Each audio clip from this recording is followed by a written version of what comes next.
Good morning, dear ladies and gentlemen. We start the work of Ukraine Crisis Media Center. And the first topic is presenting the preliminary conclusions of the mission of the Ukrainian World Congress to the parliamentary elections in Ukraine on July 21st, 2019. Our guest is Eugene, Cholii, head of the international mission of the Ukrainian World Congress on election observation of 2019 in Ukraine. Good afternoon, dear ladies and gentlemen. I am Eugene Cholii, and I am the head of the Ukrainian World Congress International Observation Mission to Ukraine's 2019 elections. I have the pleasure to present to you the preliminary observations of the mission of the Ukrainian World Congress, or UWC, regarding the 2019 parliamentary election in Ukraine. The Ukrainian World Congress is the international coordinating body for Ukrainian communities in the diaspora, representing the interests of over 20 million Ukrainians. The UWC has a network of member organizations and ties with Ukrainians in over 60 countries. Founded in 1967, the UWC was recognized in 2003 by the United Nations Economic and Social Council as a non-governmental organization with a special consultative status, and obtained in 2018 participatory status as an international non-governmental organization with the Council of Europe. On the 11th of July 2019, the Prosecutor General of the Russian Federation declared the UWC to be the undesirable organization that constitutes a threat to the constitutional order and security of the Russian Federation. Since 1999, the UWC has deployed election observation missions to monitor all presidential and parliamentary elections in Ukraine. The UWC mission is the fourth largest international observation mission to the parliamentary election in Ukraine, after the observation missions of the Office for Democratic Institutions and Human Rights of the Organization for Security and Cooperation in Europe, the European Network of Election Monitoring Organization (ENEMA), and Canada.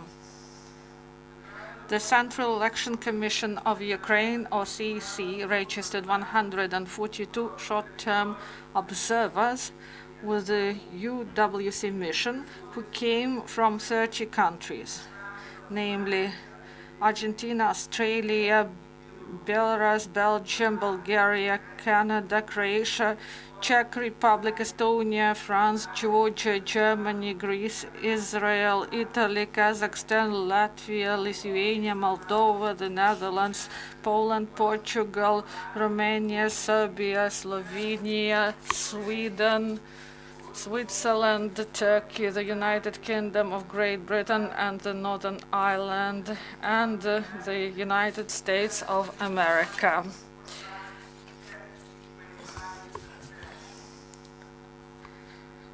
The UWC mission has also closely cooperated with the observation mission of its member organization, Ukrainian Congress Committee of America, or UCCA, which registered 32 short-term observers. Together, the UWC and the UCCA missions registered 174 short-term observers with the CEC. The UWC and UCCA missions have monitored the electoral process in 20 oblasts of Ukraine, namely Черкаська, Чернігівська, Чернівецька, Дніпропетровська, Івано-Франківська, Харківська, Хмельницька, Київська, Львівська, Миколаївська, Одеська, Полтавська, Рівненська, Сумська, Тернопільська, Вінницька, Волинська, Закарпатська, Запорізька, and Житомирська. Moreover, UWC and UCC missions are carried out monitoring in diplomatic missions. In addition, the UWC and UCC missions have monitored the voting in Ukraine's diplomatic missions in 23 countries. And the UWC and UCCA missions are the only international missions that monitor the electoral process in Ukraine's diplomatic missions around the world. The conclusions of the UWC mission are based upon direct observations by its short-term observers and meetings held with high-level officials from state institutions and representatives of the media, civil society, and the international community. The UWC mission has assessed the parliamentary election considering Ukraine's international commitments to democracy, the rule of law, freedom of speech, and free and fair elections. UWC short-term observers recorded minor irregularities in certain polling stations, including the difficulty for elderly and physically disabled people to access polling stations located on second and third floors. Those irregularities were not systemic and did not impact on the election results. The governing authorities and law enforcement agencies of Ukraine ensured the overall integrity and security of the electoral process despite the ongoing hybrid aggression of the Russian Federation against Ukraine. In fact, Russian hybrid aggression against Ukraine had the worst impact on the parliamentary election in 2019 in Ukraine, since it did not allow the Ukrainian people to elect MPs from Crimea and the occupied territories of the Donbas. Based on the monitoring results of the UWC mission, the 2019 parliamentary election in Ukraine has met international standards for the conduct of democratic elections. These preliminary observations are delivered prior to the completion by the CEC of counting and tabulation and the announcement of preliminary and final results and adjudication of possible complaints and appeals. The UWC mission will publish a comprehensive final report with recommendations in 8 weeks following completion of the electoral process. The UWC mission expresses gratitude to its member organization, the World Congress of Ukrainian Youth Organizations, for deploying a substantial number of short-term observers with our UWC mission. The UWC mission expresses its gratitude to Ukrainian people for their hospitality during its work in Ukraine, particularly on the 21st of July 2019, the day of monitoring of the parliamentary election in Ukraine. Also, I would like to provide this information. Since the 14th of June 2019, the UWC mission's 125 long-term observers have been monitoring media in 20 languages for evidence of disinformation with respect to Ukraine generally and the parliamentary election specifically in 28 countries.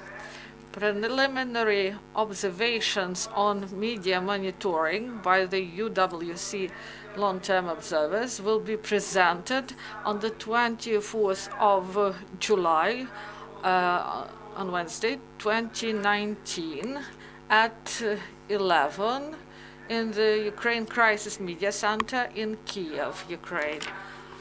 I would like to thank you once again, and I'm ready for your questions.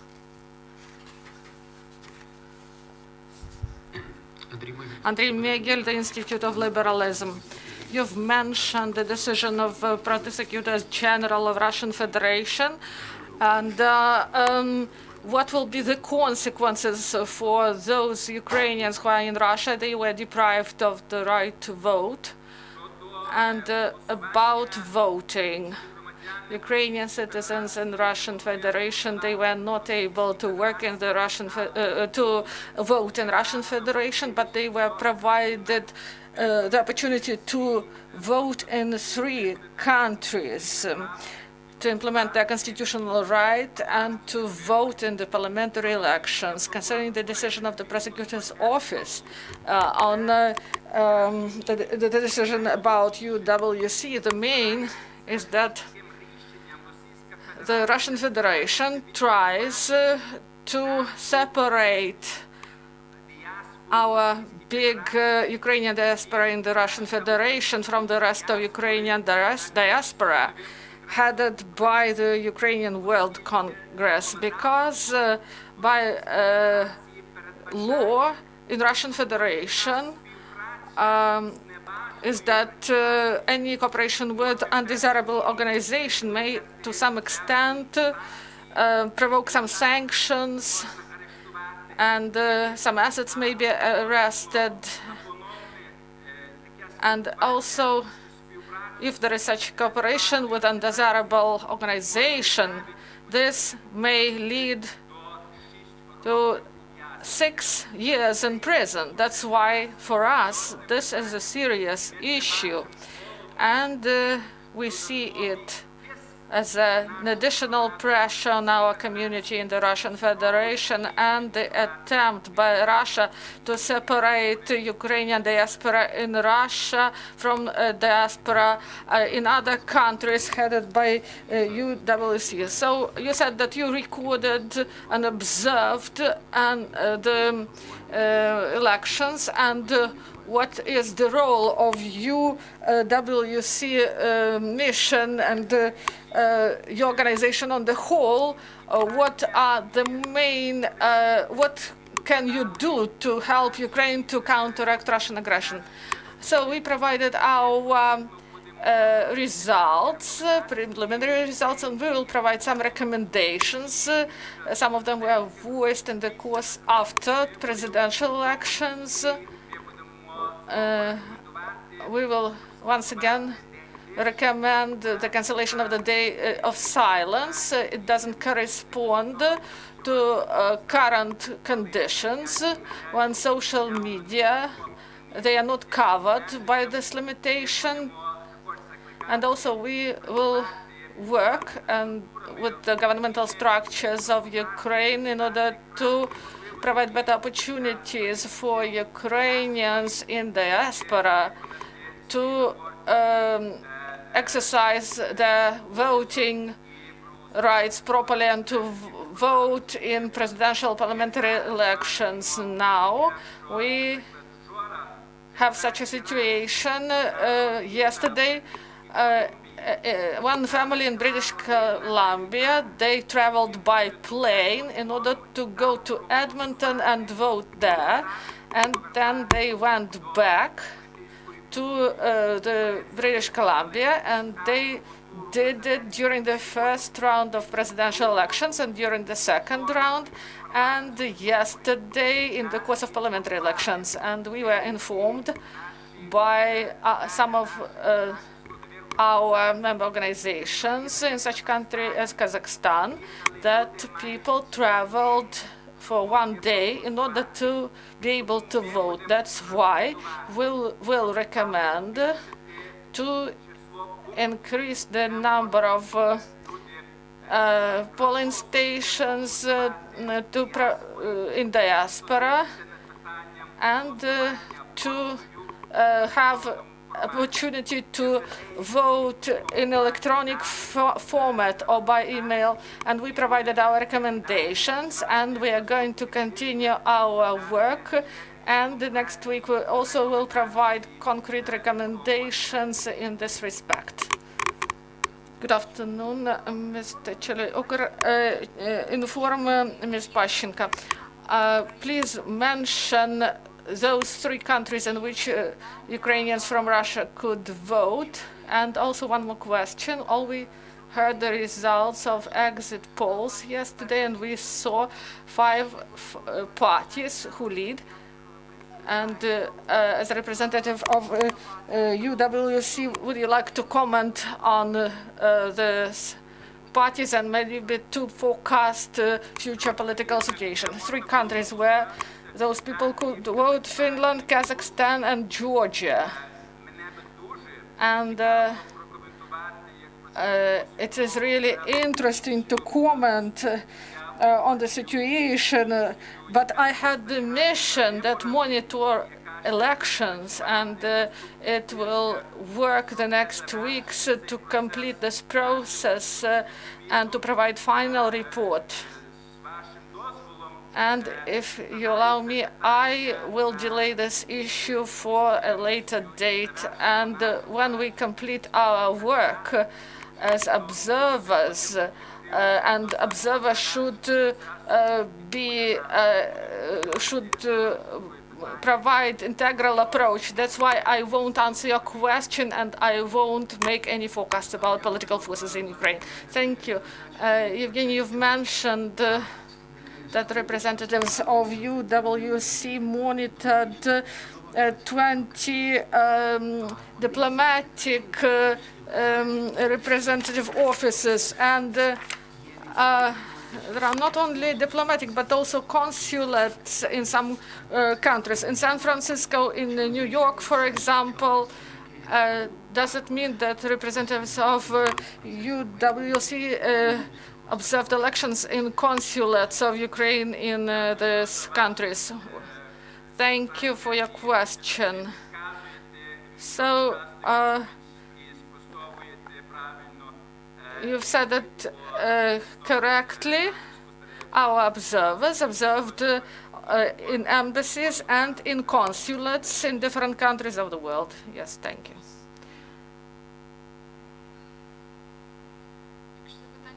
Do you have any other questions? No, thank you. Thank you.